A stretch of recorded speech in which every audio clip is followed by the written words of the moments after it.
Hello, my dear friends. Welcome to my channel, or welcome back. My name is Sarita. I have a Yankee candle for you today to review, and this is from their new collection, which is a Destination Italy collection. I think it's called like Viva Italy or something like that. And the other day I was talking about them and I listed 4, but I thought there were 5, and there are indeed 5. And the one that I was missing was this one, which is Olive and Cypress. And as I mentioned then, I'm really pretty proud of the cohesion, the thought, the artistic direction on these candles. I think they look especially good from afar, but frankly, they just look good across the board. And not even just good for Yankee Candle, like on its special continuum, like they just look good across the board on anyone's continuum. So I'm really very pleased with the way that this collection looks, and it's got this nice like gold lid. It looks really good. So the 5 candles from the collection were Lemon Gelato, Pistachio Latte, this one, Olive and Cypress, Azure Sky, and Capri Glow. And this week I did take back Capri Glow. It is a very spot on, lovely dupe for Sol de Janeiro, like Charosa 62. One of the best dupes of it that I think I've smelled in home fragrance. But I'm a little played out with Sol de Janeiro, and I've heard many reports about that candle having very bad strength and throw, and I just was not going to bother, especially for a candle that I wasn't like wild about to begin with. I do think it looks lovely. It's a beautiful coral color, and if you like Sol de Janeiro and you really want it, you want your house to smell like it, that candle won't fill your house.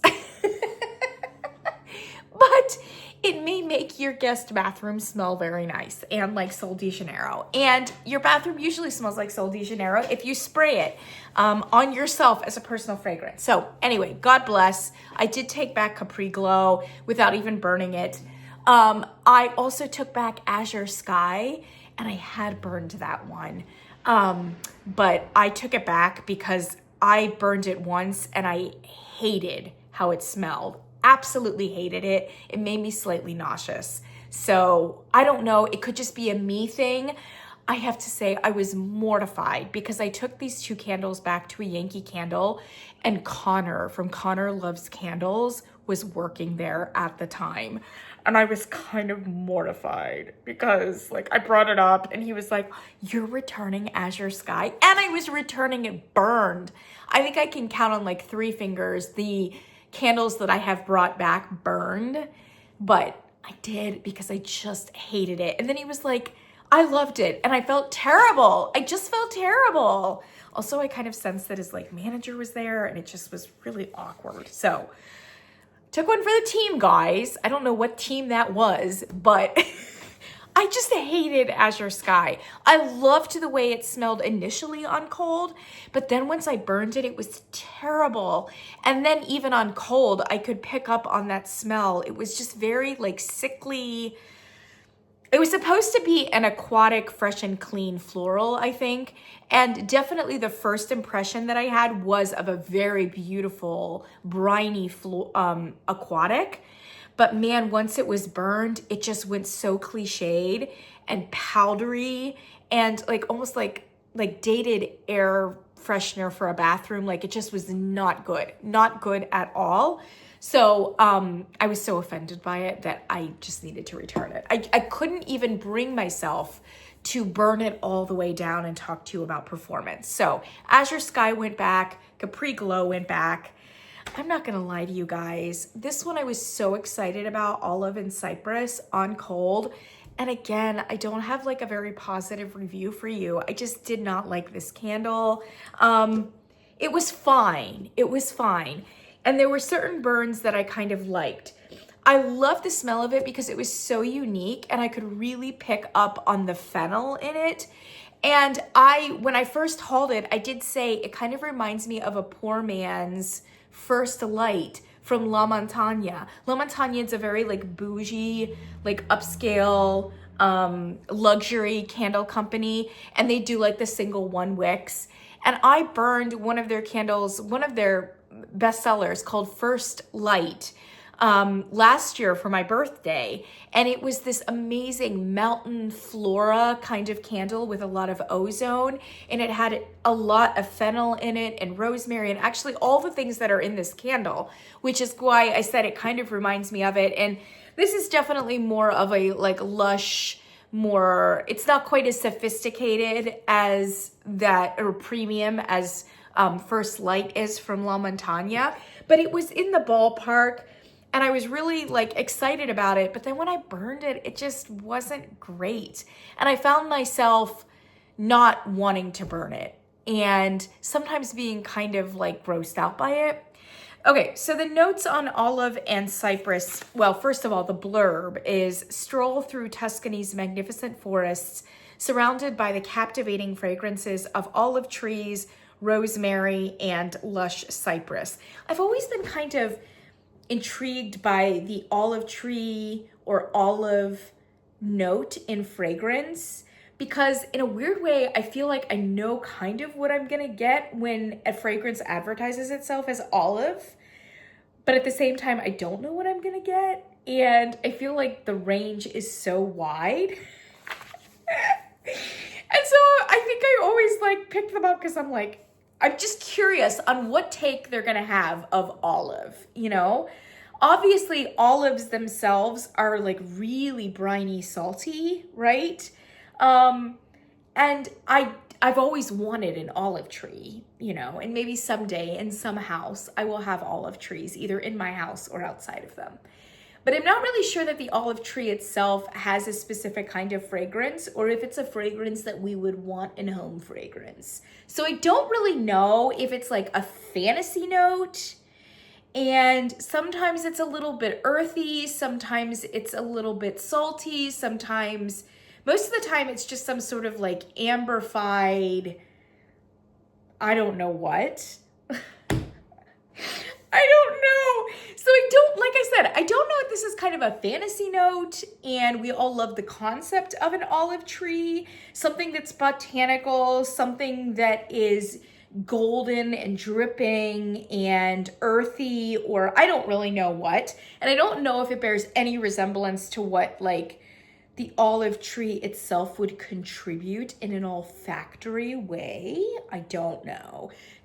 Tell me in the comments what you think about olive fragrances in home fragrance. All right, so God bless. I do think in this case we are in fact invoking a concept, a space, a place, a vibe, rather than an actual botanical entity. At least for this fragrance, that's what I'm going to say. Olive, like we're talking about like courtyards and outdoor Mediterranean botanical spaces, etc. God bless, right?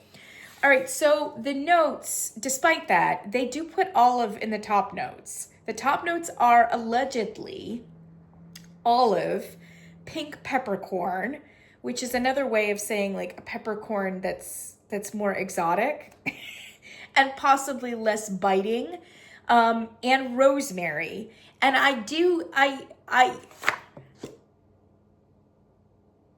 think there is some rosemary in here. Yes, it's very soft though, and it's not particularly foreground. And that La Montaña candle had like rosemary and fennel in it. All right, middle notes are avocado. Again, another somewhat fantasy note. Although one would suppose, excuse me, I was so uncouth. One would expect that avocado would lend something creamy and vaguely green, kind of like in an aloe vera kind of way. I don't know. Mid notes are avocado, coriander, so cilantro-ish kind of, fennel. Those are your mid notes. And I think that the fennel is coming out the strongest, I think. Base notes are amber, moss, vetiver, and cypress, which is why it's called olive and cypress. Although, again, I do believe that it's more invoking like a space, a place, and a vibe than an actual cypress. Yes, I do think there is something kind of vaguely coniferous here, but it's kind of hard because it's a very back note to be able to distinguish it from a cypress or a rosemary. A rosemary kind of has that like camphorous, you know, a camphor-like coniferous vibe as well. So there's a lot of like notes in this candle that are very similar to each other. And if they're not sounding with clarity, with precision, and with very expensive oils, you're not going to be able to tell whether it's actually a vetiver, or it's actually a cypress, or it's actually a fennel, or a coriander, or a rosemary. Does that make sense? There's just a lot of adjacent notes there. It's kind of like sometimes not being able to tell the difference between like a patchouli note or a white leather note or a birch note. Like they all kind of, if it's not a very, very clear scent oil, it's not a note that is sounding particularly loudly, et cetera, it could be kind of half a dozen, you know, it could be any one of those kind of in lieu of, right? So this candle, to smell it,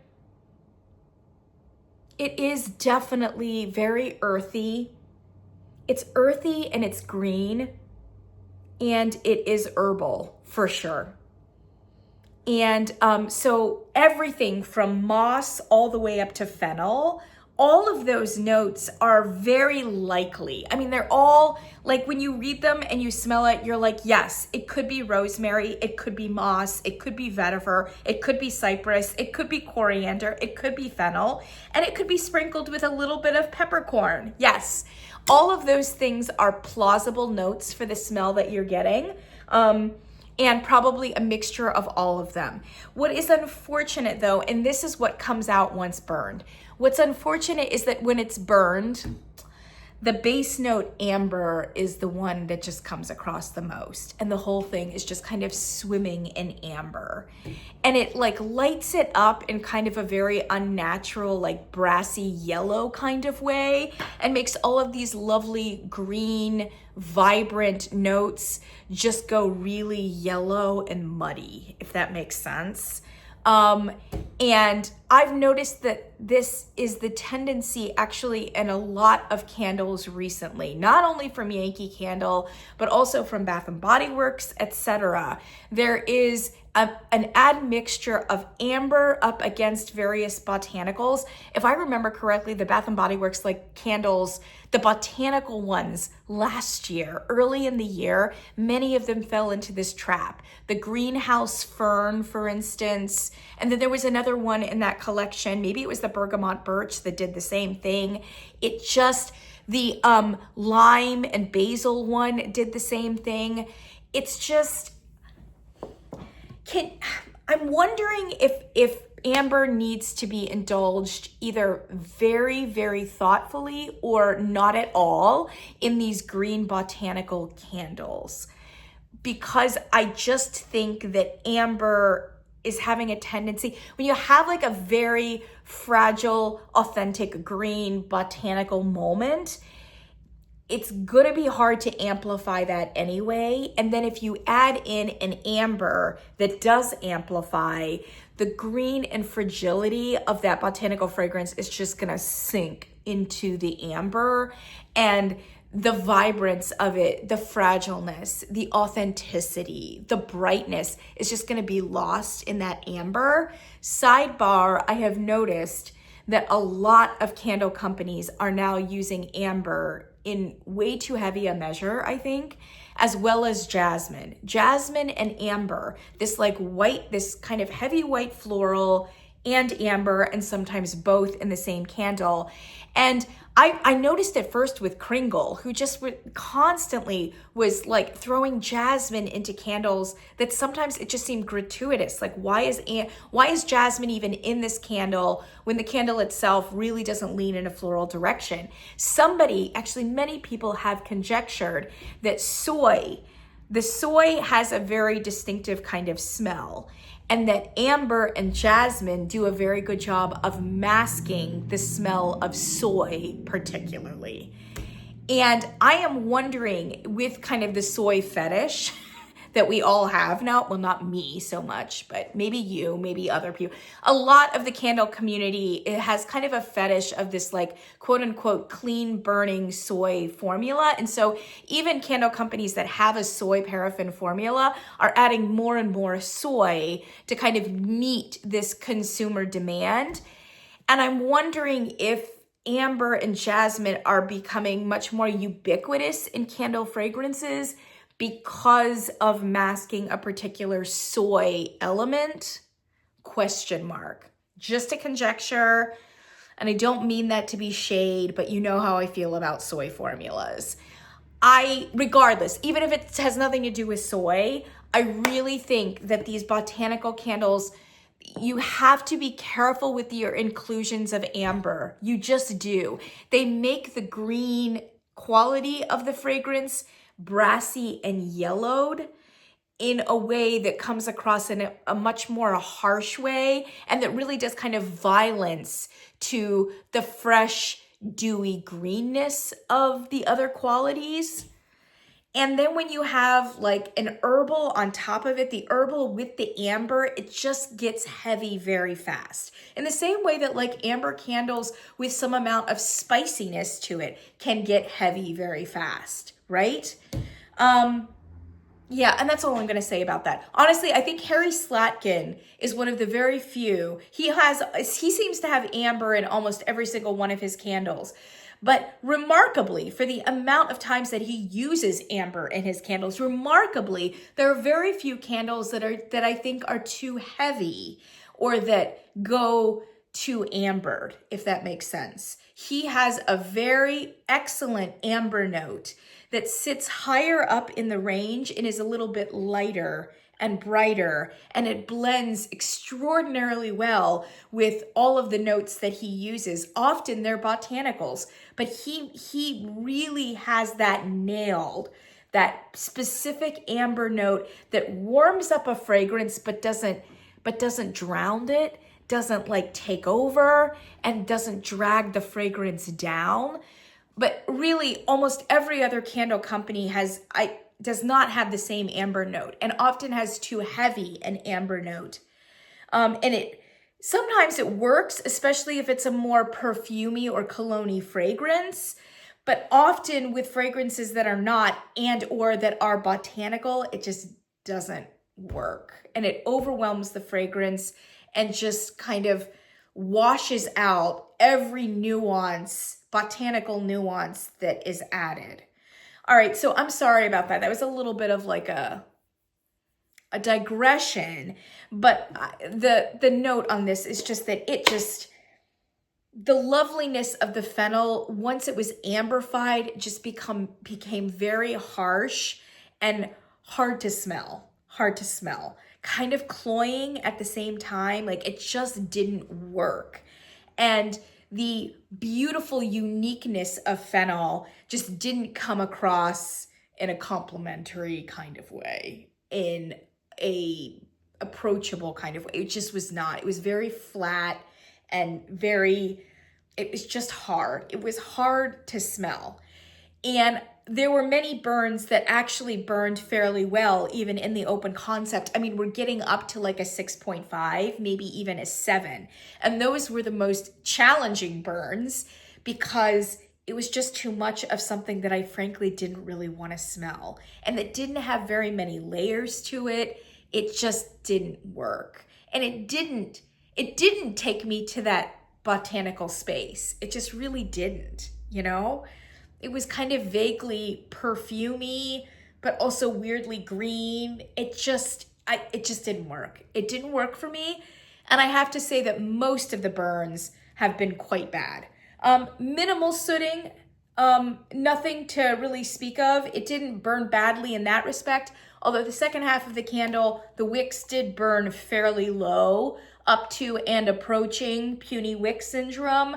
That said, didn't seem to affect it much in terms of carbon residue or sooting. So I think the wicks are probably close to appropriate for this particular formula and fragrance. But I would say the average strength and throw on this was like a 4.4, 4.5, maybe a 5, and most of its time was spent in the guest bathroom.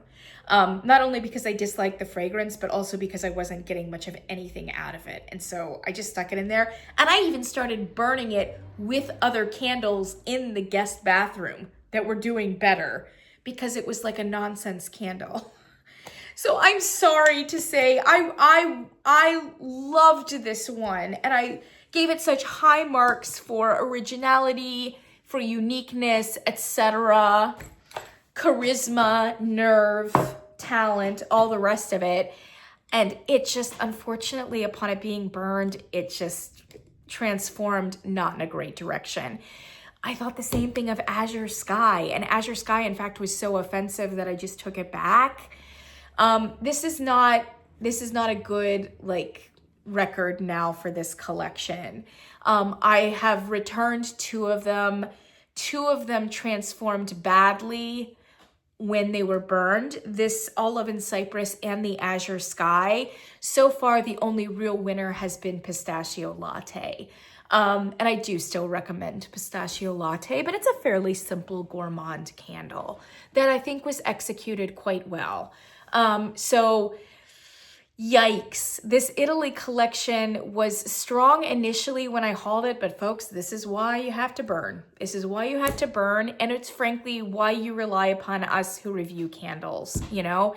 Unfortunately, even candles that seem quite good on cold may not be upon being burned. And it's very regrettable, but I'm noticing this in this Italy collection. The only one that I have left is the lemon gelato one, which I'm saving for later spring, early summer. It's just not a fragrance that I would probably enjoy before that point. It's very candied.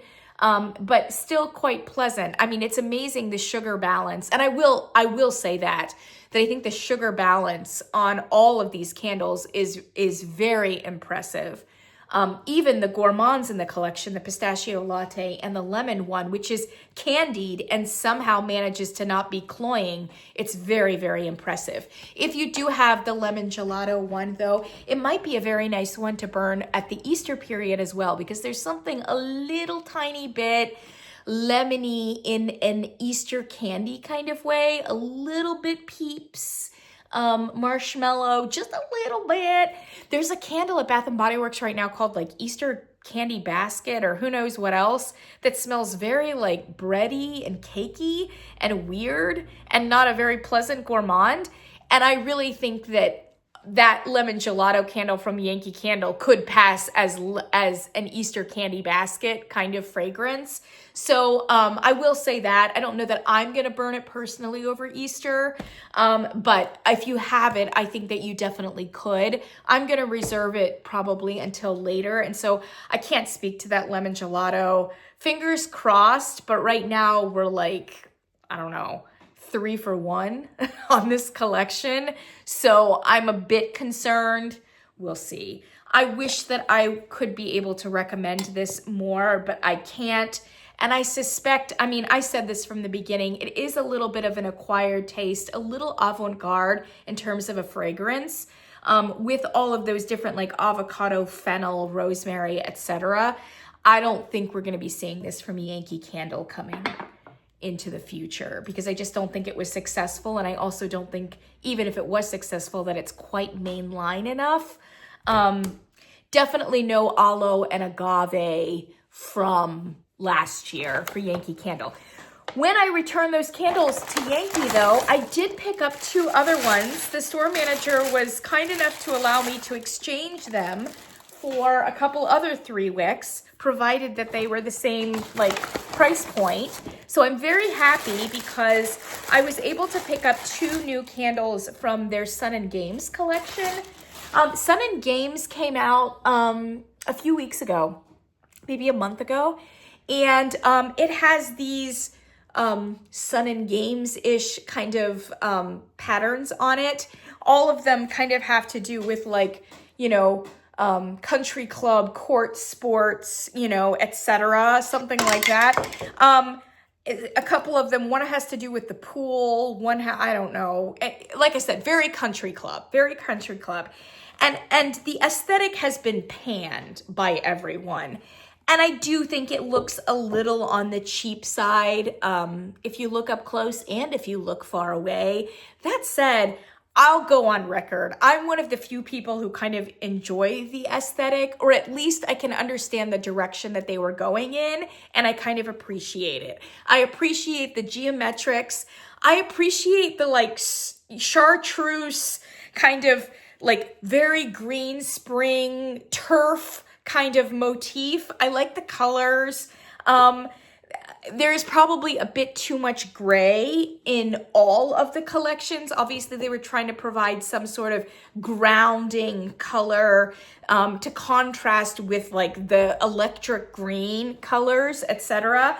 So I think that the execution is lacking here in the aesthetic, but I actually really appreciate it. I mean, it goes a little bit, Connor from Connor Loves Candles said that it reminds him of the sports that are on the Wii, the electronic video game. I've never had one of those, so I can't speak to that. But it was like half, like, what is the, it was half, the Korean Squid Games. It was kind of half Squid Games-ish, half video game, half like legitimate country club kind of vibe. I think it works well for the season. It's managed to tie into some like trending cultural references. If you watched, I love Kendrick Lamar. I have always adored Kendrick Lamar. If you watched the Super Bowl halftime with Kendrick Lamar, games, sports, Squid Games, video games was like a really big part of it too. So it's kind of like a trending theme.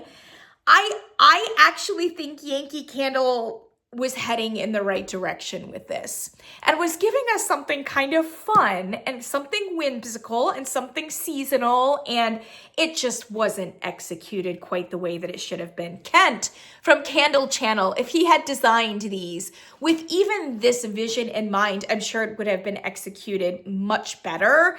But I do, like I said, want to go on record being like, I understand what they were going for. And yes, it could have been executed better, but even with this execution, I'm not unhappy with it. I've seen way uglier candles from Yankee Candle. I've seen a way less cohesive, aesthetic vision from them. I mean, come on, let's not all pretend that they've got the artistic direction locked up. They've been like a mess for years. I've seen worse collections from Bath & Body Works. So I guess I'm not entirely sure why everybody's so unhappy with the artistic direction here. At any rate, God bless. There are, again, I think 4 or 5 fragrances. I think maybe 5 in this collection. It's one of those other mini collections. None of them are terrible, but I have to say that a couple of them are quite odd. And a couple of them are underwhelming and are just too faint, even on cold, and too incomplete in terms of being a fragrance. So I brought home the 2 that I was most interested in and the ones that I thought smelled the best, which are this one, Lucky Sweater here, and again, a good direction, but why would you have the gray on the gray? There's a sweater, kind of like one of those preppy V-neck sweaters that you would wear for tennis wear, but like it has to be a different color. It just does. It could have even been like a white color and then made this stripe something different, or I don't know what, but like it's just 2 gray things, and you wouldn't wear a gray sweater for tennis. Like white is the tennis color, and sometimes like a bright varsity green or something like that. You know what I mean? Like just, again, and there is a visor here, but it gets lost in the white stripe. And like, it's just an execution issue here. It's somebody working with Photoshop and not doing a great job. You know what I mean? Kind of amateur. All right, God bless. Lucky Sweater is musk and geranium. We're gonna talk about that in a second. And then this one I thought was far and away the best of the collection here. It's called On the Green. We've got a golf motif and it is pear and water lily. And man, this one smells amazing on cold. All right, so let me just talk to you briefly about, and I know this is really a review for Olive and Cypress, but I thought, why not? I'll just tell you what I've got here. And I haven't burned either of these, although I did melt a wax melt of one of these, and I'll get to that in a second. So let's start out with the On the Green one, and this is the grassiest. Oh man, this smells amazing. It's one of the best smelling candles I've smelled in a really long time. It's basically a dewy green, fruity, grassy kind of fragrance, but it's so pleasing and it's so well blended. And the fruits that they use go up against the grass so well. It smells like spring, but it also smells like something you wouldn't mind your house smelling like, you know? It's not like a novelty, freshly cut grass kind of fragrance that you're not sure that you should invite company over when you're burning it, you know, as lovely as freshly cut grass smells, right? Oh man, this is gorgeous. It is in the ballpark of aloe and agave in that it has that aquatic green note to it, while also having a great deal of sweetness at the same time. So it's refreshing, it's watery, but it's also like fresh green and vibrant. But this one is significantly more grassy than anything in aloe and agave. I mean, it's a true grass, like stem kind of note. So the blurb on this is, as you make your approach, and I assume that that's like a golf reference. I'm sorry, I'm a sports girl, but I'm not a golf girl. As you make your approach to the tee, all goes quiet.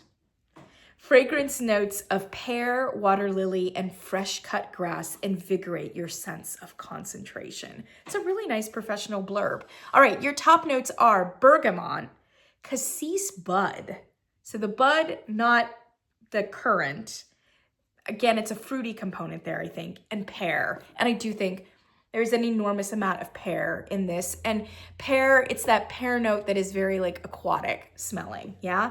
Your mid notes are water lily and cucumber. So once again, that really green. I mean, they're using all of those notes and they're just going so well together. Like the sweetness, the fruitiness, the greenness, the earthiness, the botanicalness, and the water. It's just all going together.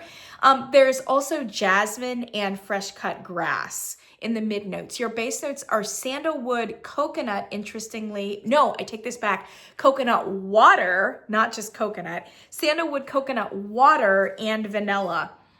All of those notes, by the way, make sense on paper with the exception of the cassis bud, I think. All of them make sense on paper, which is not something that we can always say about Yankee Candle's scent notes.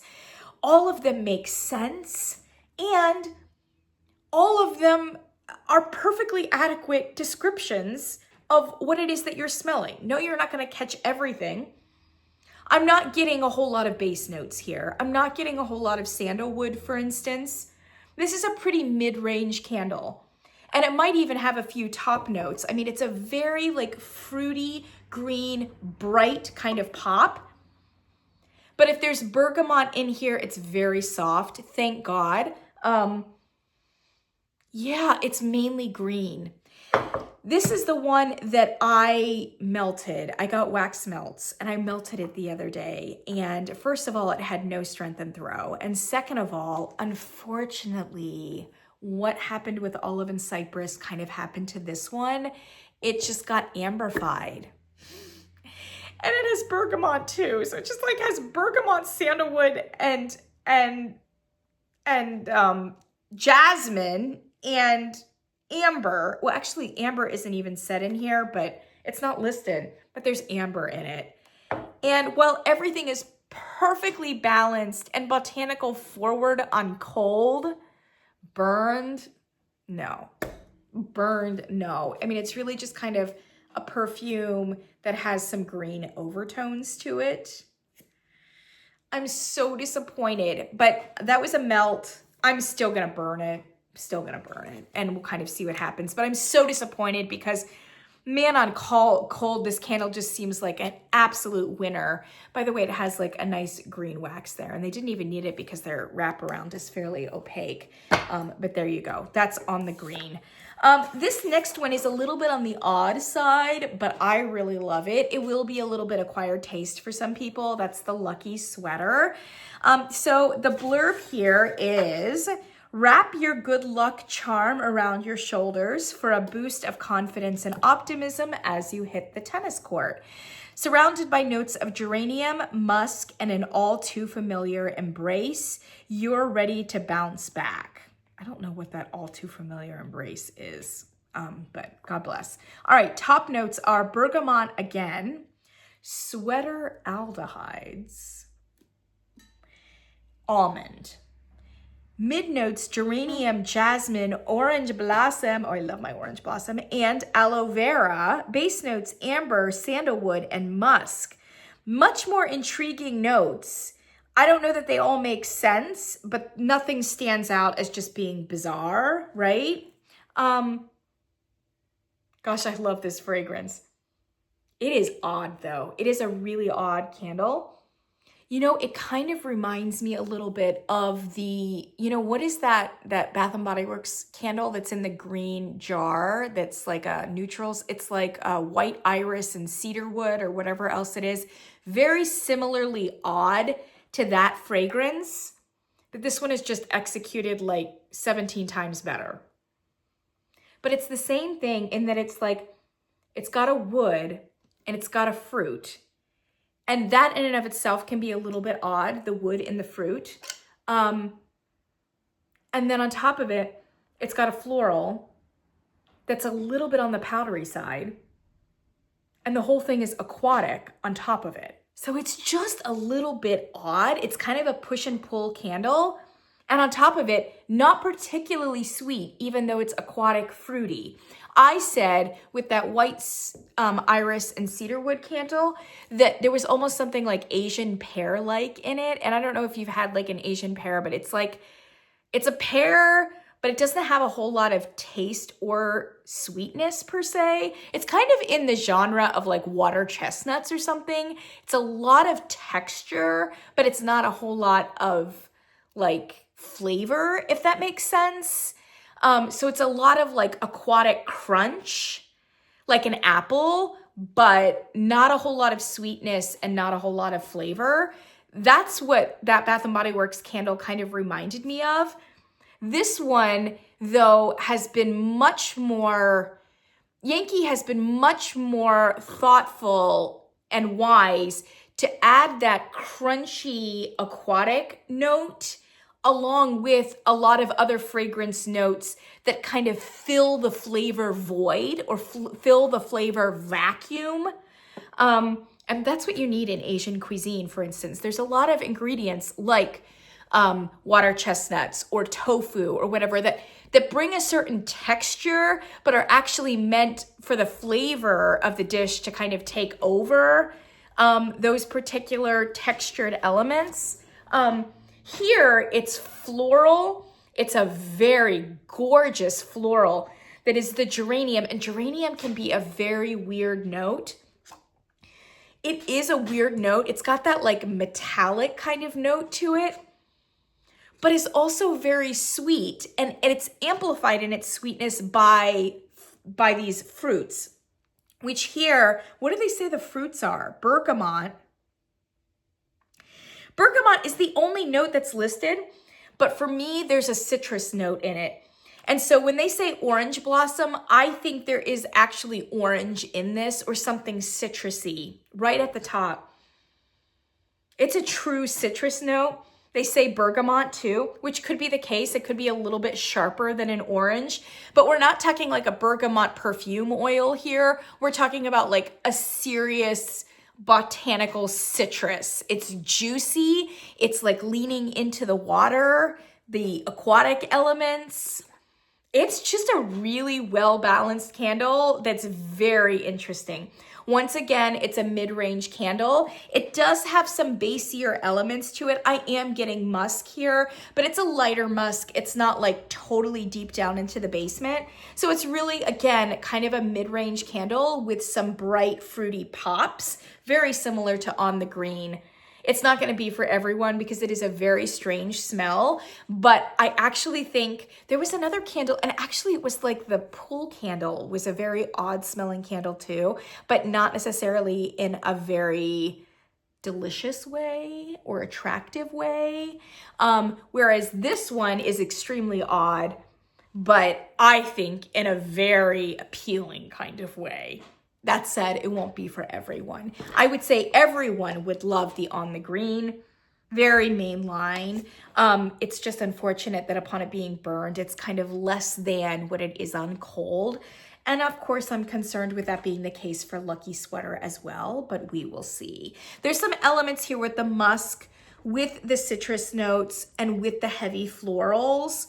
And it's got amber in it. That makes me, I think that once it's burned, it'll just go full board like cologne or perfume and probably lose some of its freshness and its authenticity, but we will see. We will see. Much of the interest of this candle is in the geranium note with the fruits.